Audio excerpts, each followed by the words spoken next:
Hello and welcome to this lecture called What is Email Marketing? As the title says, in this lecture we will talk about a short definition of email marketing and also a short history of email marketing so you can understand better how this concept of email marketing evolved in time. Now let's dive into the actual information.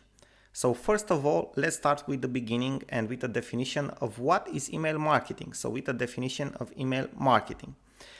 Basically, email marketing represents the use of email to develop relationships with potential customers and clients and to sell products or services through email.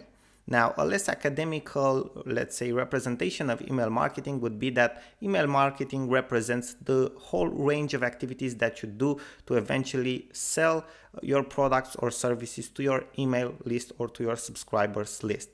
Now, let's see a short definition or a short history of email marketing. Okay, how everything started, when the first email was sent, and how it evolved in time. The first email has been sent more than 45 years ago by Ray Tomlinson, and since that first email, this method of communication has evolved into one of the best marketing channels that we have today. In 1978, the first promotional email has been sent by Gary Turek, and that's why we are here, because we want to learn about promotional emails and about email marketing. Now, Gary Turek was a marketing manager at Digital Equipment Corp, and he sent this email to over 400 contacts. That might seem a small number these days, but back then it was a huge number. And that email has resulted in more than $40 million in sales. Talking about efficiency, right? Now, after that, what happened? The introduction of the internet in 1991 revolutionized the way we communicate and do marketing. And basically, email became, something available for anyone. The first free email service that appeared is Hotmail, and that gave marketers a whole new range of possibilities. Basically, it opened a new type of opportunity for them, a new type of direct marketing channel for them.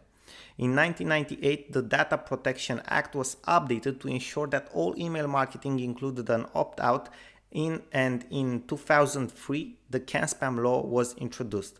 Obviously, email marketing started to pick up and more people started to use it, and that's how obviously more and more problems started to appear. From now on, marketers need to be very careful at what they are sending and how to, because new filters and legislation appears. In 2001, the first triggered email is sent, and now over 70% of marketers use behavior-triggered emails for their campaigns. That means autoresponders and automatic sequences of emails.